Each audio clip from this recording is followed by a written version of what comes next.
This next one, this is going to be a lot of fun. You're about to get a real education in just a minute. So the next is going to be KathyGrace Duncan. She's in charge of our gender topic, really, on people that are really conflicted over understanding their gender, owning their gender. She's our expert on staff at Changed, and I'm going to let her do.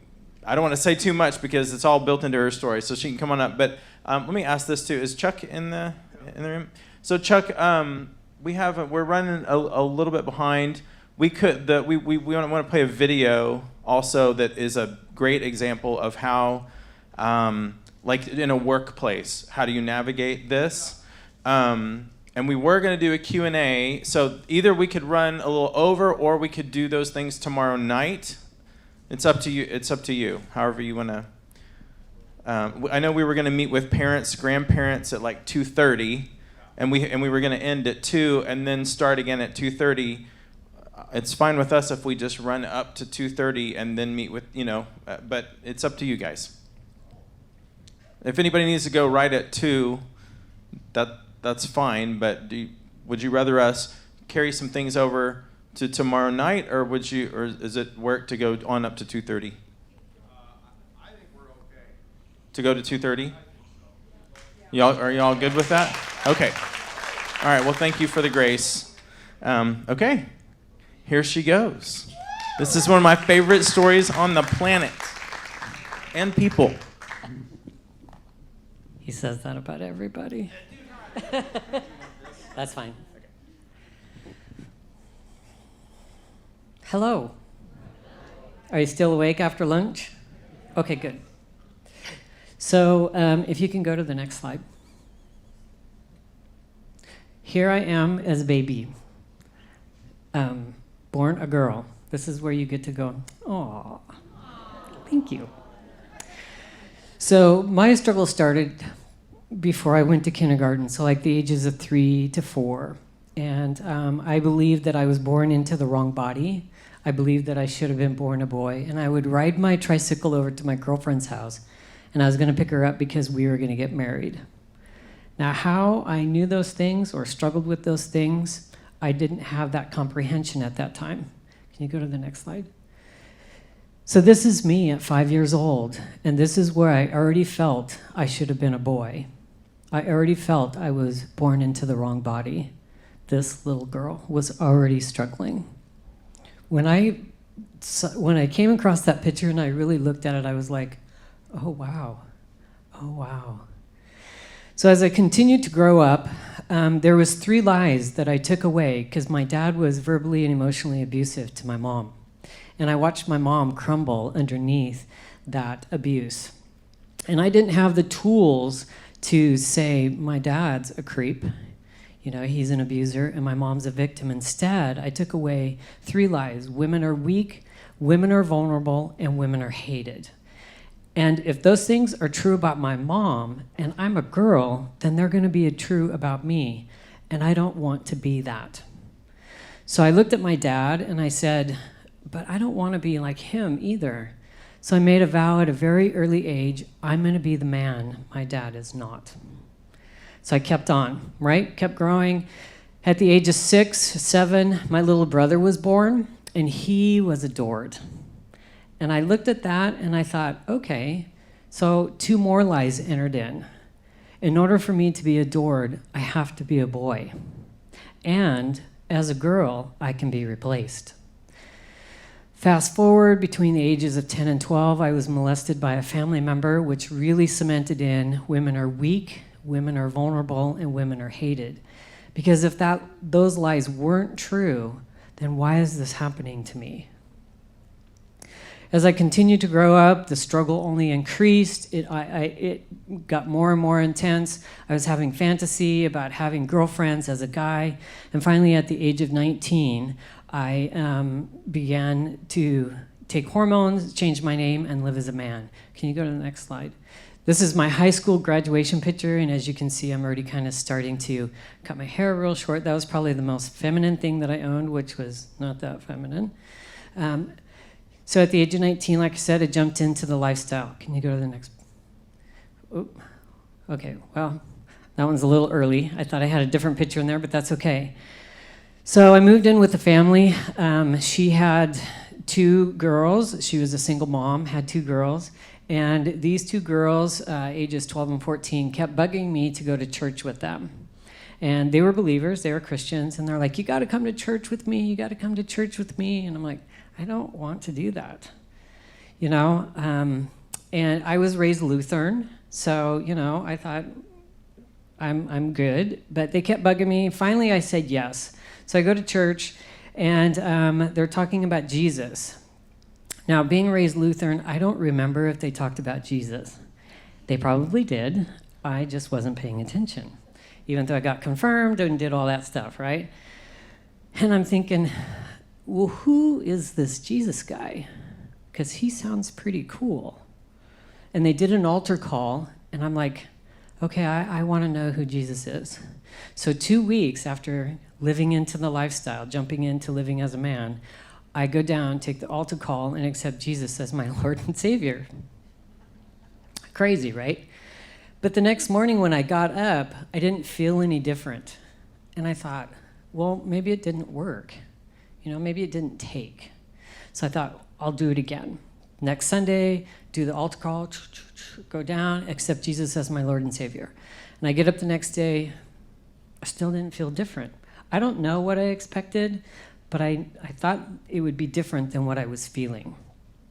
And so I thought, okay, 3rd time's a charm. I'm going to go down, accept the Lord again. So I go down, accept the Lord as my Savior, and the pastor comes over to me and he says, you know, I just want you to know that the first time you did this, it took, okay? You got saved. Like, okay, all right, I got saved. So, but I get up the next morning and I still felt the same.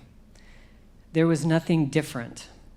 You know, and because I didn't hear the Lord say, go back, your lifestyle's wrong, you need to stay a girl, I thought he was okay with my lifestyle. He didn't say anything, he must be okay. So I continued to live as a man. Now, at this church I was going to, there was a woman there, and I needed a job, so she got me a job at where she worked. And my dad found out where I worked, and he went in, and he told my boss, hey, that's not a woman who's working, or that's not a man who's working for you, that's my daughter. Well, needless to say, I got fired from my job. And the woman that I went to church with overheard this conversation, and she went to the pastors and said, hey, this is what I heard. So the pastors called me into the office, and they said, hey, we're hearing some rumors about you, and we just want to know, who are you? Who are you really? And I said to them, I'm a man who used to be a woman. And they're like, you know, we love you. We just can't have you going here. So lose my job, get kicked out of church. Now, the interesting thing is somehow I knew that was not the heart of the Lord. That was the heart of man. And how I know that, I can't even tell you. So eventually I get another job, and at this job I meet a Christian woman. We start dating. She's actually the one that told me that I can read my Bible during the week. I don't have to read it only on Sundays. That was a miraculous discovery to me. I'm like, really? I don't? Because, you know, being raised Lutheran, that's not bad, okay? I'm just saying this was my experience. I thought if I read my Bible on Sunday, I'm good for the rest of the week. And here she is breaking all those rules. So we dated probably for about 5 years, and at the end of the 5 years, we broke up. We had been going to church together, and at this church, I had become part of the orchestra, played French horn, in case you're wondering. And we broke up, and I jumped right into a rebound relationship. And I was in this rebound relationship for about a year, and during this year, I fell into a very deep pornography addiction. I'm talking very deep pornography addiction. Every day I would view pornography, and I felt like if I didn't, I would go through withdrawals. I would start to sweat. It was my drug, if you will. And so after this year relationship, I woke up one morning and I realized, oh my gosh, she's my mom and I'm my dad. Everything I vowed I would not be, I had become. And everything that I hated, I was. So I went to her and I said, you know what? You need to be treated better than what I can do. So we broke up. I continued at the church. And one night on my way to orchestra practice, the Lord called to me. And he said, will you now? Will you now? So I take this inventory of my heart, and I'm like, there's nothing in the way. There's no reason why I can't. Yes, Lord, I will. So from that point, I began to really just seek after him. Everywhere I thought he was going to be, I was going to be. I was going to find him. Next thing you know, I'm involved in the college age group. I'm involved in the single adults. I'm part of the junior high ministry. I have a group of boys. I'm leading a men's Bible study. And the church leadership was like, this guy has a heart after God. And I just wanted the Lord. And I met another girl. We started dating. I conned her or talked her into going to the junior high. She was a skier, and we had a weekend retreat. It was a skiing thing. And so I talked her into going, and we came back. I'm exhausted from these kids. Junior high kids wear me out. But I have to say, this must be a God thing, because I still really like them, okay? It wasn't just because I could do ministries. I think I really like them. So she calls me up. She's like, hey, can we go to night church? I'm like, are you kidding me? And I'm like, okay, sure. So we go to night church, and I don't even remember the message, okay? I don't remember what they said, but we're in a group of people, and at this time, the Lord had brought a spiritual mom and dad for me. And my spiritual dad, his name is Gary, approaches me, and he said, hey, can I talk to you? And my gut went, I think I know what this is going to be about. So I said, sure. So I followed him behind the sanctuary, and there was a little prayer room. And when I entered into the prayer room, there was Dave. And Dave was the pastor over the college age group. Now I knew Dave. Dave and I were friends. We had hung out. We had done things. We went to a Mariners game. So I knew Dave. But as soon as I walked in that room and saw him, I'm like, okay, I'm going to be confronted. I could tell. I sat down across from Dave. Dave looks at me and he said, hey, you know, we're hearing some rumors about you, and I just want to know, who are you? Who are you really? Very same question. Only this time I said, I'm a woman living as a man. And when I said that, the Lord went, and he blew into me. And I was like, oh, whoa, what happened? And I saw the next 2 weeks of my life. And I had to step down from ministry. I needed to meet with each pastor. I had to tell them why I'm stepping down. And I had to go break up with my girlfriend. And I had to go back to being the woman that God created me to be. Boom, just like that. And I forgot to mention, when I said yes to the Lord, when he said, will you now? It took me about 3 months. I'm a little slow sometimes on the uptake. I realized that he had freed me from my pornography addiction. Totally free. Still free to this day. Yeah. So I asked Dave. I said, so Dave, what do you think I should do? I hadn't shared with him anything I had just experienced or seen. And Dave goes, well, you know, you could, well, how about you, maybe you should, yeah, I don't know what you should do. And I said, well, can I share with you what I just seen? And he's like, absolutely. So I told him, hey, I need to go back to being the woman that God created me to be. I need to go break up with my girlfriend, and I need to make appointments with the pastors, and I need to step down from the ministry that I'm in, and I need to tell the pastors why. And he's like, okay, you know what? I'm going to make those appointments for you, and I'm going to be with you in them. Totally different experience. Now, recently, it's probably about a year ago already, I met with Dave because I just wanted to thank him. And I told Dave, I said, you know, I felt like when you did that for me, you gave me a tool belt. You were like, I don't know what tools you're going to need, but here's your tool belt. And he said, that's really fascinating because I'm a carpenter. Wow, right? So he did that, met with the pastors, stepped down from all the ministries. At that point, I was living in Vancouver, Washington, and I moved back to Portland. And at that point, I got involved with the Portland Fellowship, and they have a discipleship program, and I began the journey out. Can you advance? So this is me and my niece. This is me in the lifestyle. As you can see, the effects of the hormones changed my appearance quite a bit. Can you go to the next one? Here I am. This is the college age group, and you would never know that I was ever a woman. And that's how deceptive I wanted to be. I am the one on the guy in the red. That was me. Can you go to the next one? This is my birthday. I think I was 30, and it was my men's small group that threw me this birthday party. Next slide.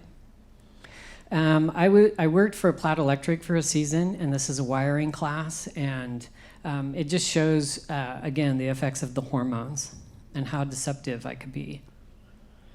Next slide. Okay. So this is in the Pendleton Roundup, and this is where I say, you know, when I lived as a man, I always wanted to be a cowboy. Now, I want to marry one. Next slide, please. Oops, what happened to the dark one? I don't know. That's perfect. Okay, so this right here represents 5 years of process. Let me tell you what the Lord did. So there was a graveyard. I don't know why this is so emotional this time. So there's a graveyard that I went to pray at. And I went there because nobody bugged me, right? Nobody was there. I loved it. I could walk around, I could be expressive, and the Lord met me every time I showed up. So for the first 3 months, you saw the pictures of what I looked like.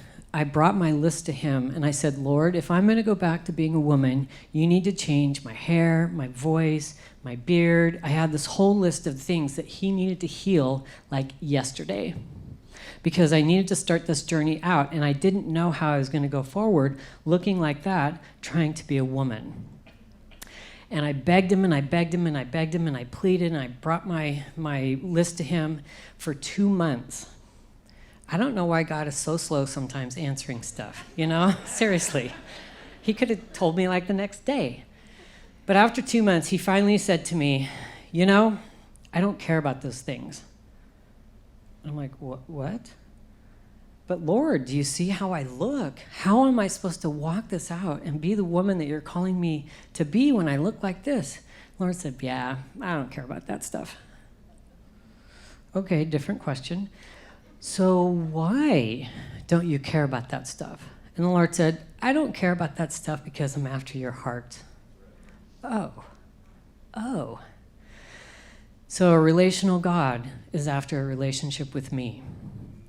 And what that did for me, though, is it relieved the pressure of trying to look like this woman.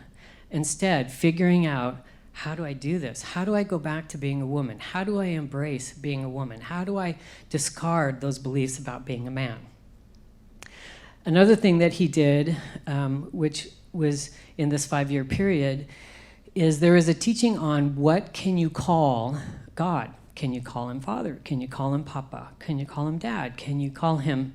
There was this whole list of names that can you or can you not call God? So I'm like, oh yeah, check. I got that covered. Not a big deal.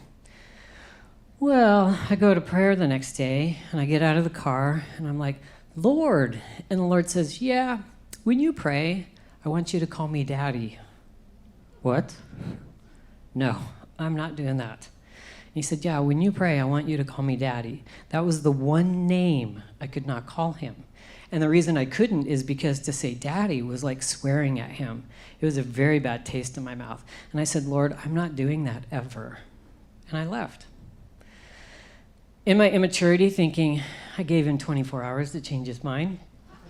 And I went back to prayer and get out of the car, and I'm like, Lord? And he's like, yeah, when you pray, call me Daddy. Okay, I'm not doing that ever. We're done. And I left. For 2 weeks, Lord, call me Daddy. We're done. Lord, call me Daddy. We're done. Lord, call me Daddy. We're done. I'm like, dang, this guy, he just doesn't give up. So one day, as I'm driving to the graveyard, I thought, and I really thought, you know, I gave him 2 weeks to change his mind, and it didn't work. And I really thought I could outlast him. And so after 2 weeks, I'm driving up to the graveyard, and I'm starting to think, okay, what if I risk? What if I risk? Now, he's shown me that he's good. He hasn't hurt me. He's asked some really hard things, but he hasn't ever hurt me. He's shown that he's good and he is kind. So what if I risk? What if I call him Daddy? Okay, but wait. If I call him Daddy, then I'm giving him that place in my life as my daddy. I don't know if I can do that because my dad was a punisher. And when I do something bad, is the Lord going to punish me? Is he going to verbally abuse me? Is he going to tell me how bad I am? No, that's not the Lord. That's not his heart. That's not his character. That's not how I know him. So I was having this total conversation. So I get up to the graveyard, and I'm like, okay, what if? Okay. So I get out, and there's this curb, and I sit down on this curb, and I muster all the courage I had. I said, Daddy. And I broke. I sobbed and sobbed and sobbed and sobbed. I don't know how long I cried, but it felt like a really long time. And then I gathered myself together, and I'm like, okay. And when I did that, this rage came up, this anger that I have never felt before, and I have never felt again. It was so intense. And next to the curb was this patch of grass, and I took my fist and I pounded with all of my might and all the rage, with all the intensity I had, pounded on the grass, yelling to the top of my lungs, I hate you, I hate you, I hate you. And suddenly I realized, oh shoot, I'm in prayer and I'm screaming at the Lord, I hate you. So I'm like, Lord, I don't hate you, I don't hate you. And the Lord said to me, I know, but you had to for a moment. And when he said that, all of this stuff, I don't have the words to describe what I saw, but all this stuff was absorbed into the cross. And from that point, I was able to forgive my dad and work to the point where I had reconciliation with my dad.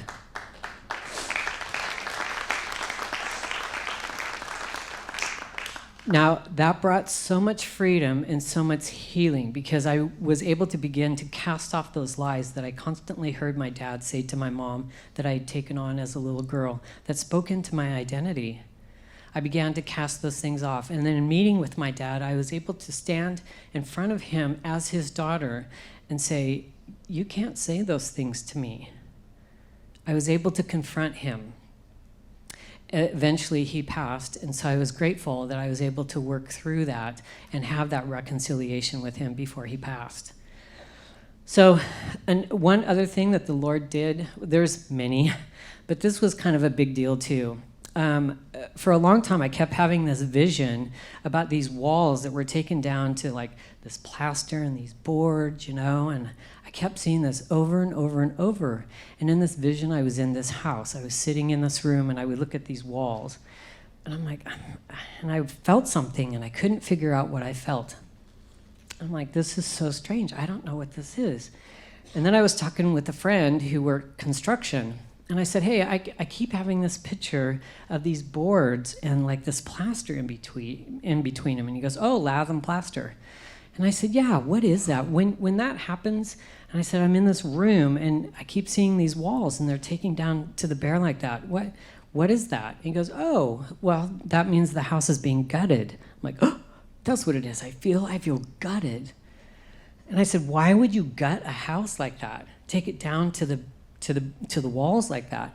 And he said, well, we do that because when you want to restore a house, you want to bring it back to its original intent. So you have to take everything off, right?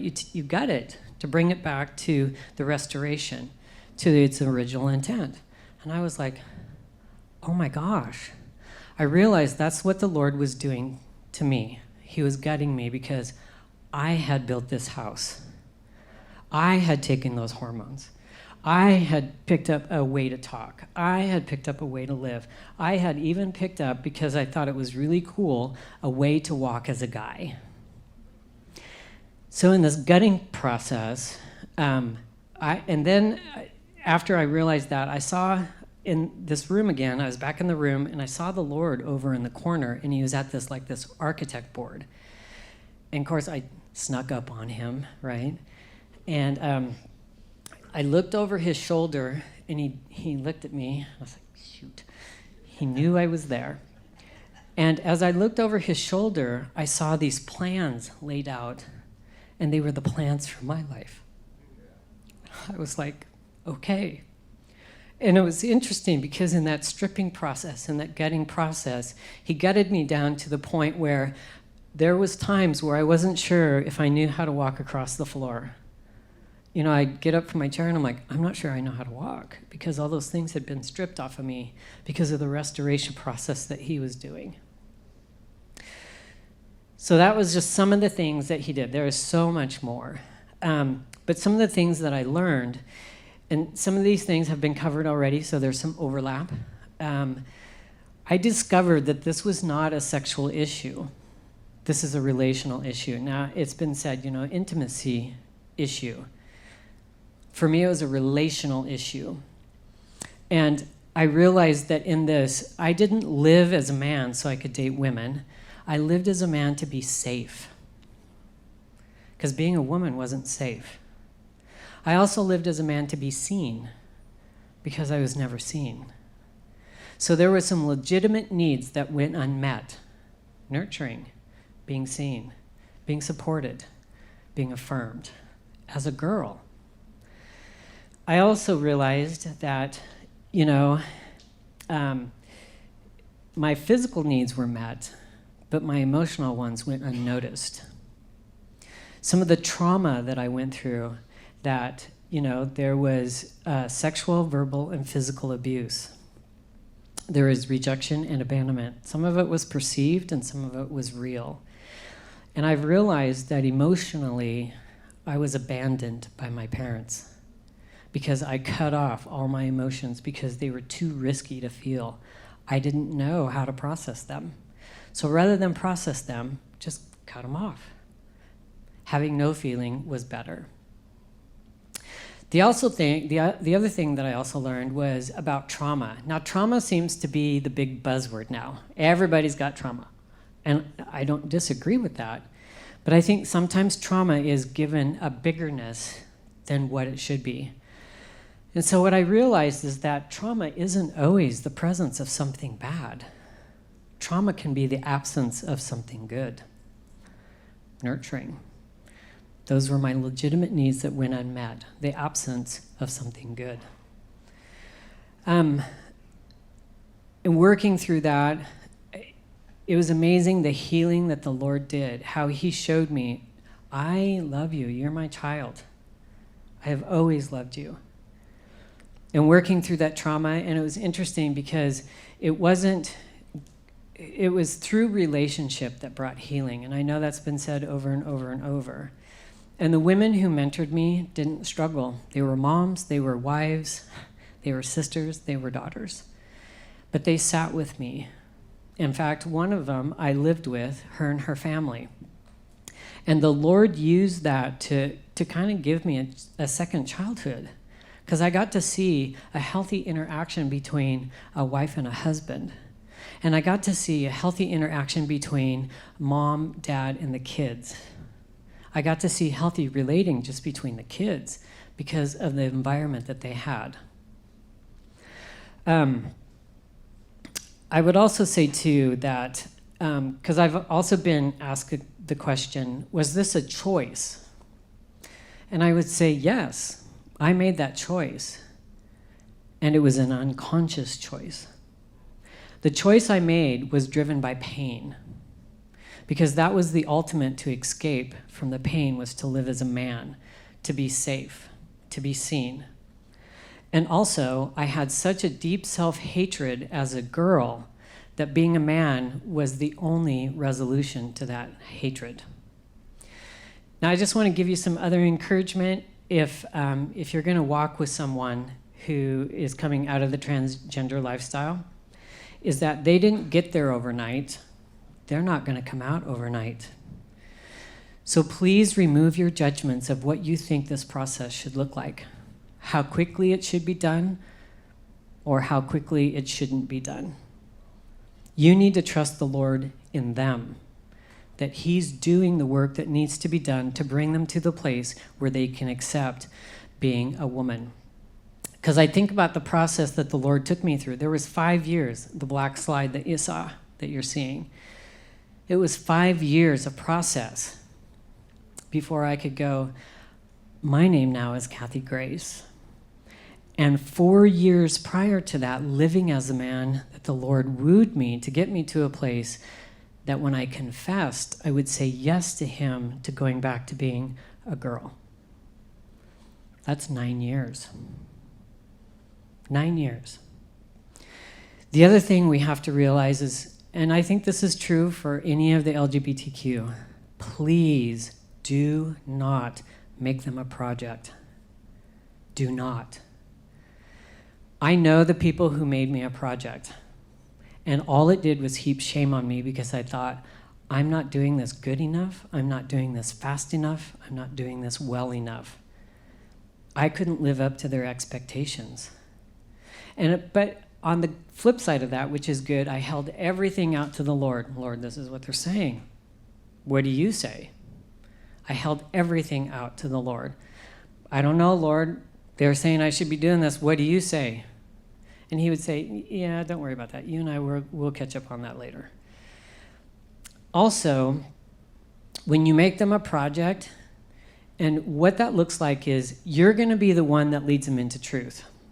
You're going to be the one that helps them to go back to being a man or a woman. You're gonna. And what happens is that makes that about you. You have just become their God.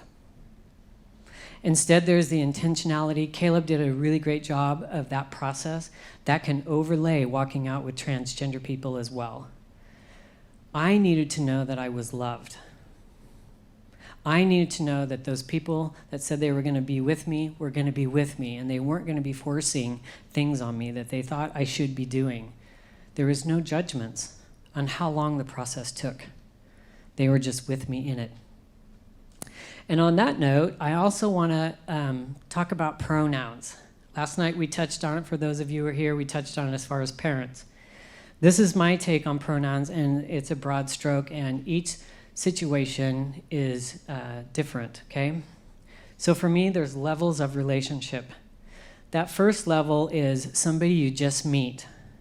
Like they walk in and you can clearly see that is a man trying to be a woman. Now, if it was me, you might not even know that I was ever a woman. So you're going to meet me at that level, right? My name was Keith. You're going to meet me as Keith, and you're going to take for face value that I'm Keith. So Harry walks in trying to be Sally. You need to meet Sally, where Sally is at. Because you don't know them any other way. You don't know Harry. Do they need truth? Absolutely. And I know that sounds counterintuitive. However, they need to know that they're loved first. And if you're trying to shove that truth down their throat and they're like, you don't even know me, you've just spoke rejection to them. Because they're not ready to hear that. They don't know that you care about them. You're not even their friend. So there's no place for them to listen to you. Does this make sense? Because I asked the Lord about that. I'm like, why do we do that? Why, when we see somebody who's in the lifestyle that is our first go-to, I'm going to give you the truth. And the Lord showed me this picture. And there's a greeter at the church door, and this woman comes in, Mary. And the greeter says, good morning, Mary. Hey, it's so good to see you. Man, that Bible study, you knocked it out of the park. That was so amazing. I felt the presence of the Lord. She's like, oh, thank you so much. You know, Mary's a pillar in the community. Fabulous Bible studies. She goes in and sits down. Next, Ralph walks in, and he's greeted. Ralph he's a businessman. He gives a lot of money to charities. He helps a lot of the youth groups, fund their camps and that type of thing. Ralph walks in, and they're like, Ralph, oh my gosh, it's so good to see you. Hey, I just went to your store and I bought blah, blah, blah, and that was amazing. Thank you for that recommendation. He's like, yeah. He goes in and sits down. Next, in walks Sally. And the greeter's like, ooh, remember that check your face thing, right? It's like, oh, and you can tell Sally is hairy, struggling. And so the greeter's like, hey, yeah, good morning. So nice to meet you. Welcome. This really awkward exchange goes on. And what the Lord said is, Mary does have a really great Bible study, but she's cheating on her husband. But you don't know that because you can't see it. Ralph, upstanding businessman, but he's actually embezzling money from his company. But you don't know that because you can't see it. Sally is broken. Sally is searching. Sally is wounded.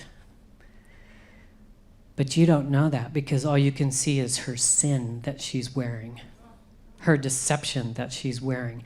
That's all you see. Instead of looking beyond that and going, oh man, Sally, my heart breaks for you. I want you to know who you are.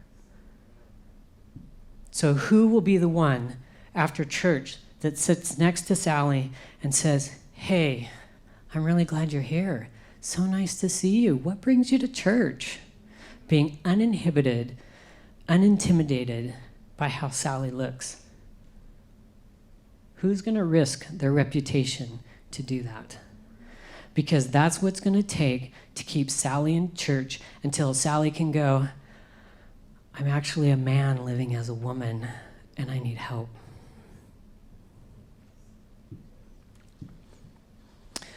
So pronouns first level. You greet them where they're at. You become their friend. You open that door. You create that safe space. All those things that Caleb talked about, that should be provided for them too. Because I'm going to tell you, as a transgender person, I trusted no one. I wasn't going to tell anybody my secret because I did not want to be backstabbed by the Christians. I already knew the world would do that.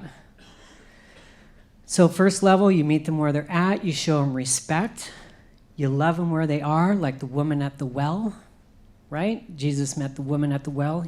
He risked his reputation, a Jewish man, to meet up with a Samaritan woman, right? He did that to bring her truth.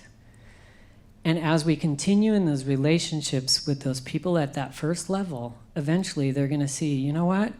I think you're trustworthy. I think I can tell you my story because you've asked me questions and you really want to know about me and not just because of what I look like. Does that all make sense? First level. Second level is those friends that you have.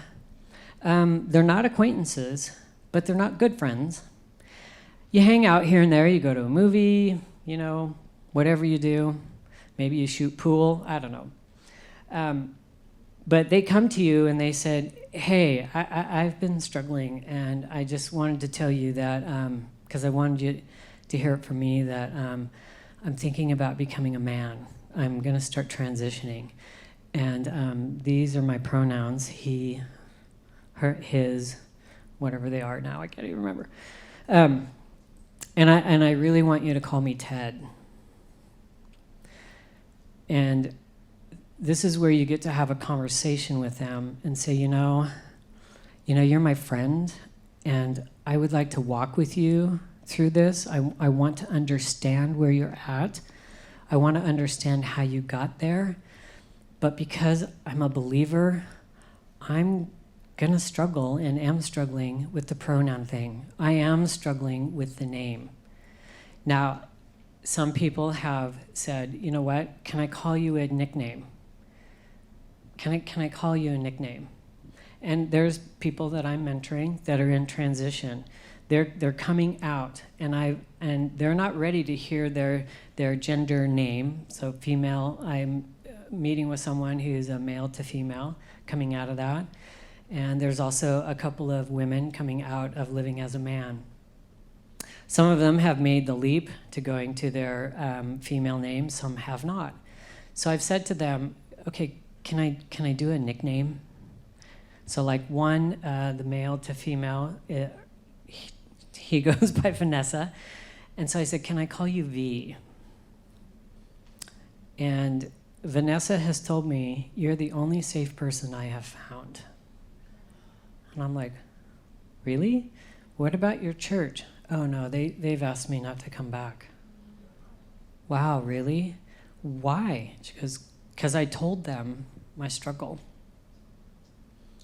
And I said, well, what about compromising? And he's like, no, they won't even do that. And so I have told V, I'm going to struggle with your pronouns. And I'm going to confess, because he looks like a she, sometimes I still call him she, because the visual part of it gets confusing, right? And I've said, I need grace for this. And I said, I understand where you're coming from, but I need grace for this. Now, if they're coming to you for the first time, it's okay to have that conversation and say, I'm not comfortable with that. I don't think I can make that transition with you. And that's a hard thing, but they should be able to decide whether or not they want to stay in that relationship with you. Yes, please pray for them. The whole pronoun and name thing is tricky anyways, okay? So in that middle one, that second level, tell them, I would like to stay in relationship with you. I'm just not sure how to navigate this if you transition. And I'm going to encourage you too, you need to know what you believe about this. You need to know where you stand on the truth. Because the moment you begin to compromise that truth is the moment they're going to go deeper into that deception. And I'm not saying that's on you, but I am saying we need to be presenting the truth all the time. Does that make sense? Okay. The next one is trickier, and that's loved ones. Family, friends, at a deeper level, very close friends, parents. This gets hard to navigate. First, I want to go back to the second level because I had some questions about pastors.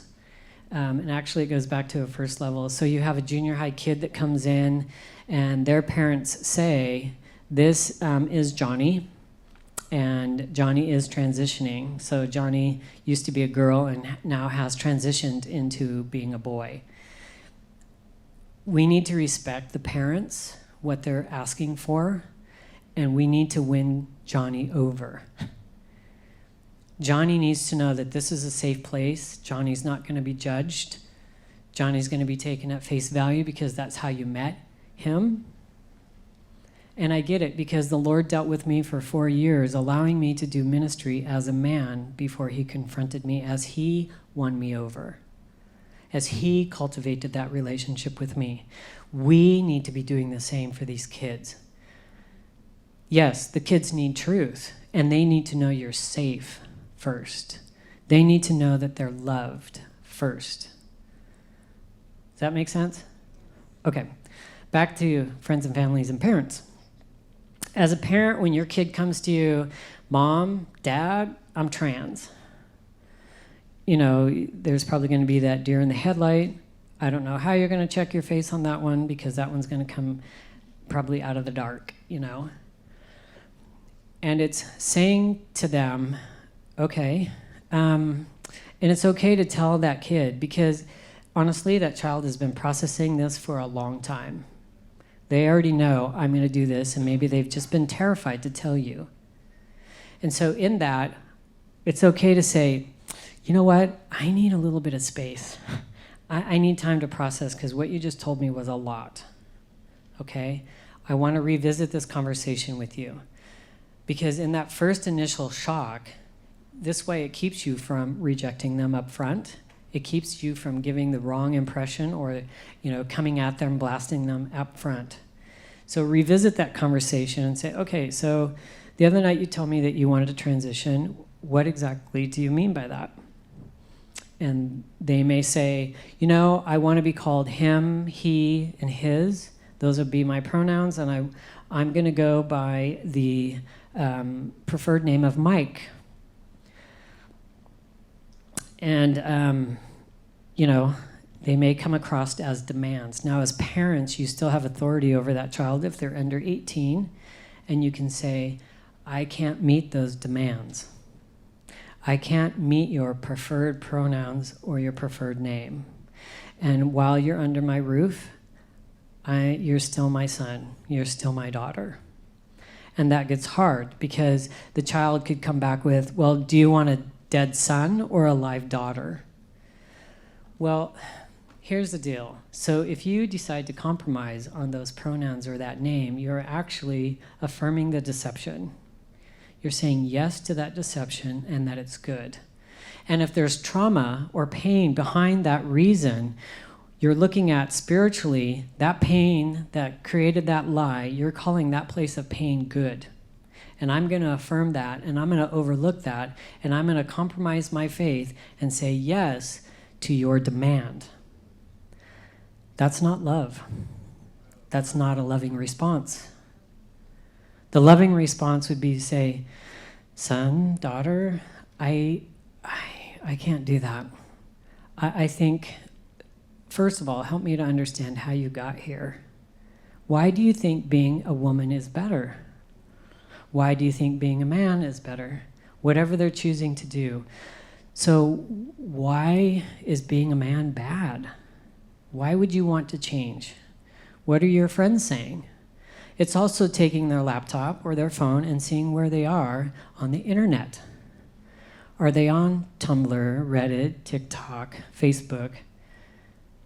And if so, what are they looking at on those sites? Are they looking at gender-affirming things? Because out there, they're saying, if your parents reject you, you got your family here. They're totally undermining the parents. And if they are looking at these places, you need to block them. A lot of these things are going to seem drastic, and your kids are going to hate you, and good for you. In order to maintain relationship, sometimes these are the things that you're going to do, and it's a process. It's going to take some time for them to come out of it. And I've seen kids come out of it and thank their parents. Thank you for putting those things in place. Thank you for those boundaries that you put on me. I hated you during that, but thank you, because now I see the life that you kept me from. And girls especially want to take testosterone. Please say no to that. There's devastating effects for that as a young teenager taking those. Also, they're going to say, well, I'm going to commit suicide then if you don't allow me to transition. And you should counter that with, okay, do you have a plan? Because if they're truly serious about committing suicide, they have a plan. If they're truly dedicated to taking their life, they have a plan. Because sometimes when they say that, or most of the time they say that, it's emotional manipulation to get you to give in, to tug at your heart. And you're going to have to be firm in your boundaries that you make, in the things that you say, and the things that you do, and you have to be consistent. You also need to take a look at their friendships and ask the Lord about those. All of these things need to be held out before the Lord and saying, I need your plan.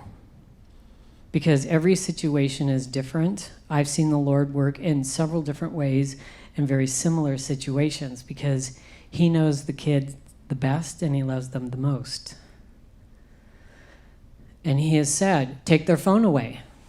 They're going to hate you. So the parents took the phone away and they hated him. But it was for a small season. The kid came around. The longer that they fasted from those things that they saw on the internet, the longer that they are away from them, the clearer their thinking got and realized, oh my gosh, all those things were lies that were being fed into my head. Oh my gosh. It cleared up their thinking. Helena Kirshner, you should Google her YouTube video out there. She is very clear about, because she wanted to transition, and she talks about the influence that TikTok, all these social media platforms had on her, and the garbage that came in. And once she stayed away from those, her mind began to clear, and she began to realize all the lies that was going on. Now, I've had parents come to me and they're like, this trans thing is a cult. It's a cult. It's taking our children. I think that can be a factor. The other parent was like, it's social media. It's their fault. They're taking my kids. And that can be a factor. And school is what they're teaching, blah, blah, blah. And I would encourage you, if you haven't already, go to the school board meetings, look at the curriculum that they're teaching. And if they're teaching something that you don't like, bring it up at the school board. Or find out if you can have your kid taken out of that, if they can be exempt from that teaching. So it's the school board, it's this, it's that. But I still come back to, yes, all those things can be a factor. But if there wasn't a place in that child's heart where that hook can be put into, there's something missing in their heart for them to even be looking at that, to be attracted to that. Right? If that was filled somewhere else, by love and affirmation and all those things wouldn't be attractive. They wouldn't be looking out there. Is this making sense? Okay. Okay, so I have a few minutes left here. So I want to finish with, as I continued to walk out, and the Portland Fellowship began to use me as a teacher. I led a small group. I'm now the Women's and Transgender Ministry leader there. And I was preparing for a teaching on identity. Imagine that, me teaching on identity.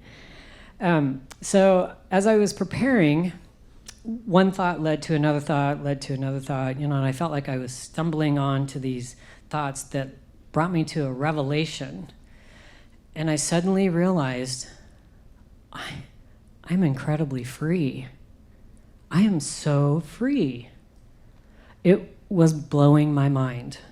Because the things that used to pull me in, pornography wasn't there. Attraction to women, gone. The desire, on those really hard days, I'm like, if I could only go back to being a man, it would probably be so much easier. That was gone. I didn't desire to be a man. I loved being a woman. And I'm like, okay, how did this happen? When did this happen? Because I made a vow I would never go back to being a woman. I would never. And here I am, now living as a woman, fully as a woman, identifying as a woman. I was like, how did that happen? So I asked the Lord. I'm like, Lord, how'd you change my thinking? How did that happen? How did you get me here? You've changed a lot of things. How did you heal that?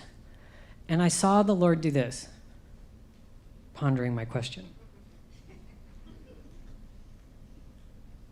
And he said, I don't know. I'm like, okay, how do you not know? I said, okay, look, you were with me, you walked with me, you saw me, and how do you not know? And the Lord just said, I never saw you that way. I was a heap. Because I realized that even though I lived as a man, the Lord only ever saw me through the plans he had for me as his daughter. He only ever saw me as his daughter. The plans for me, they were delayed because I took a little side road, but they were never redacted. They were never voided. I was never defined by my past. I was never defined by those decisions. I was never defined by that false identity. I was always viewed as his daughter. Pretty cool, huh? Okay, so in closing, I want to leave you with this last truth. I am just not the man I used to be.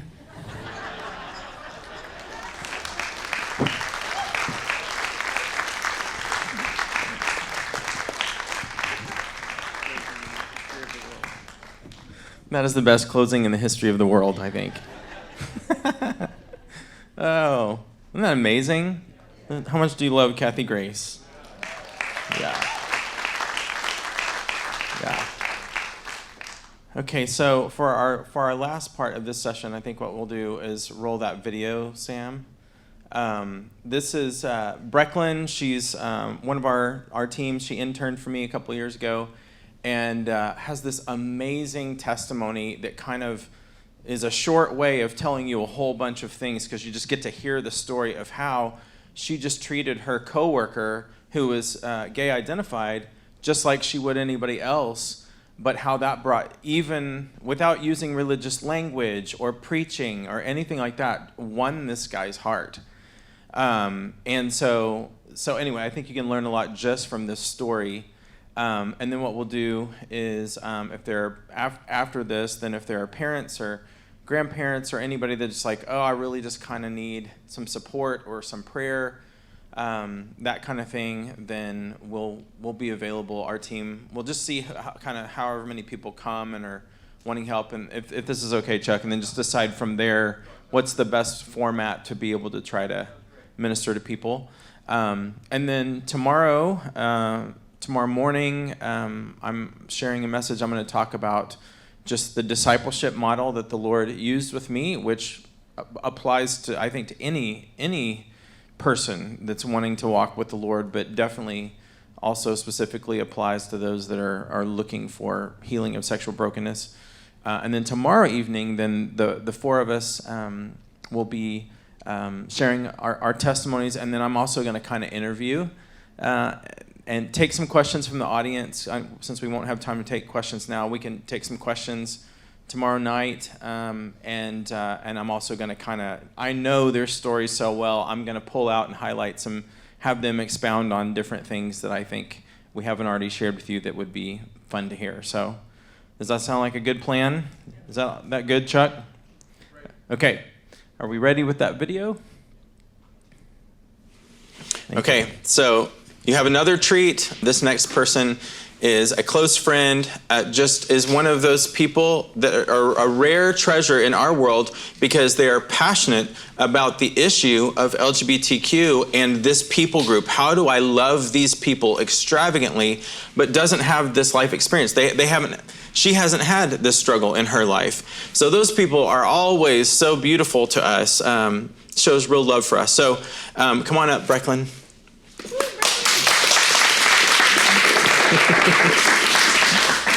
And you're so much taller than I am.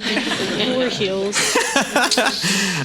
She's part of our pastoral team as well on Changed Movement, and just has really practical wisdom for how do we love those that are inside of the LGBT community. Maybe they didn't even have any church background at all, just coming from a different place than we are. And so listen to her beautiful wisdom. Thanks, Ken. Mm-hmm. Hi, everyone. Hasn't it been incredible to hear the past few sessions and just hear how it is that the Lord interacts with people on this topic? Like Ken said, my name is Breckyn Parker, and in this session we're going to be talking about how do I represent Jesus to my LGBTQ identified friends, coworkers, family, etc. And with this session, I also want to take some time to share a testimony with you of what it can look like to walk with somebody as they navigate this. And so my story is a little bit different than others that you've heard because, as Ken mentioned, I've never personally struggled with an LGBTQ identity or experience. That's not part of my personal story. And I actually felt that disqualified me from ever being able to engage in the conversation or have an opinion about this. I grew up in a really small town in Alabama where the subject of sex and sexuality was considered inappropriate. And I remember the first time that I heard about homosexuality, and I just remember thinking, like, that is such a messy and sensitive subject, and I'm just going to completely avoid having an opinion about it. And all I was hearing from the church on the subject was it was either gay affirming, or much more commonly, it was, if this is your experience, you're going to hell. And I remember even as I tried to avoid the subject, every time I heard these responses, I just remember thinking, God, I know that this can't be the Father's heart, but I didn't know how to engage in it. Then when I was around 17, the Lord really put me in a position where he asked me to have an opinion. It wasn't really an option. I had to engage in the conversation. And in that space, as I began to ask the Father what his heart was for the community, I began to realize that, in the same way that he's encountered me and my past and my pain and my story and brought redemption to it, is the same way that he's wanting to encounter everybody that's in this community. And that there actually isn't this great divide between my story and theirs. And that the Father's heart for this community is actually extremely simple to find. We just have to de-escalate this topic in our mind from something that is a foreign experience that we cannot relate to, and realize that in the same way that he wants to connect to me in relationship is the exact same way that he's wanting to connect to anybody that's in the LGBTQ. With that, I want to share a testimony that I have of how God led me to walk with a coworker. A few years ago, I was working a specific job, and I worked with a coworker who openly identified as gay. And he was very aggressive about it. I remember coming into work and being so intimidated by him. And he had been really hurt by the church, and he had a lot of pain surrounding Christianity and what he believed Christianity to be. And so I came onto the job, and he was aware that I was in ministry. He already had a preconceived notion of how I would negatively respond to him and what I would think of him. And so he was incredibly aggressive towards me. And I remember feeling so discouraged of, how do I interact with this person when every time I try to engage, it's just passionately rejected? And one day I was chatting with a friend about the situation, and he said these words that I'll never forget. He said, "Breck, I don't doubt your capacity to love him well." And in that moment, it hit me. Oh, that's actually all that I have to do. That is all this is about. Because it's not about my words or my influence or my power that is going to affect this person, because me in and of myself has no influence. But it is God in me, it is Christ in me that actually brings transformation. It is God who has the ability to change and transform. And my only job and responsibility is to love well and represent Jesus through my ability to love.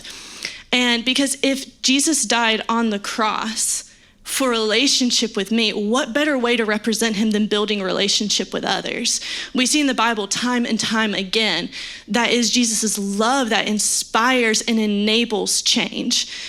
And so with that, I went into the works next day and just choosing to build a relationship. And that looked like something really simple. It was me being like, wow, I noticed that you have tattoos. Can you tell me about them? What's the story behind them? I have tattoos. I would love to talk to you about that. And he was totally taken aback. And he was like, well, this one means, and he would start to give me the story, and we were able to relate and start to build connection through this point of connection that we had. And it wasn't always easy. There was moments that he would passionately push against me, and he would be like, how hard do I have to push you? How much do I have to do to trigger a response in you so that I can figure out what it takes for you to eventually leave me? Because the belief is that if I push you hard enough, eventually you will leave and you will reject me. And the greatest privilege and honor in my life in that situation was to stand there and go, you can push as hard as you would like. I'm not going anywhere. And no matter what response you try to get out of me, I will continue to stand here, because I will choose you and I will choose a relationship every single time. Because in my mind, unconditional love actually has to look like something. And so I just continued to fight for the relationship and not allow myself to be fazed by anything he said. And so then one day he was going on a date. I wasn't exactly sure how I was going to navigate that one, and how I was going to engage in the conversation without saying anything that would compromise the beliefs that I had about what I did believe to be best for him. But I just heard the Lord say, choose relationship. And I was like, okay. And so the next day when I saw him at work, I was like, how was the date? Tell me about it. How did it go? And he was like, it was actually the worst. Like, the guy just was like, not great. And the sex was awful. And I sat there, unfazed, and I was like, okay, Jesus, I have no idea how to respond to this. How would you like to respond to this? Because if I'm going to try to do it out of my own power, I will fail. But you know exactly what it is that he needs to hear in this moment. And I believe that if you ask God, he will actually respond. And what that looked like for me, because I asked him and the Lord gave me a response, and that just looked like I wasn't thinking anything before, and all of a sudden there was a very clear thought in my head, and I grabbed that with faith and I ran with it. And so I looked at him and I said, friend, I don't believe that you deserve a love that treats you like this, because you love people so well, you encourage so well, you fight for your relationships and you fight for your beliefs. And I believe that you deserve somebody that's gonna do the same for you. And he was like, he let that affect him, and he was like, wow, you're right. And I was like, okay, so can I ask a question? Why do you believe that you deserve this? And through asking him questions, through staying curious, through leaning into empathy, we got to a point where he was like, oh my gosh, I don't think I'm attracted to older men because I'm gay. I think I'm attracted to older men because my father left me when I was 5, and I think I just need a dad. And I was like, I think that could be it. And so it was a really beautiful experience that I got to have with him. And then at the very last day of work that I had, it was the day that I was leaving. Everybody knew that I was about to move across the country. And I came into work, and he looked at me and he goes, okay, the Jesus that you have shown me is different than anything that anybody has ever talked about before. And this version of Christianity is not what I've seen. Can you tell me about the Jesus that you know? And I got to spend the day sitting with him in the back room, completely ignoring my work, and leaning into relationship and showing him this is who Jesus is in my life. And now he's on a completely different journey than the one that he was on when I first met him. And so with that, I just want to encourage you that even if this is not your story, even if you have never experienced LGBT, even if you've never even had relationships with people that have walked through this, I want you to know that right now, wherever you are, whatever you're doing, sitting in this room, you are fully and completely qualified and equipped to engage in this conversation. And you have a God-given gift and ability to love people extravagantly well and to hear the voice of God. And your love will radically change and impact lives. So I want you to just take a deep breath, take the pressure off of yourself, and realize, wow, God, thank you for the gift that I have of getting to love this person.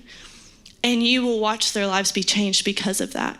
So I just want to leave that with you guys today. Bless you so much.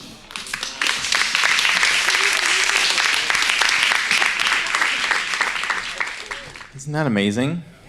Was that helpful? Yeah, God give us the grace to do that, just with whichever person's in front of us, right? Pastor Chuck, I don't know if you want to, this is kind of really wraps up our formalized session here, but I know I know there might be some parents or grandparents that might want want to chat with us or just have some support or anything else, Chuck, that you might, want our team to kind of hang out and help with.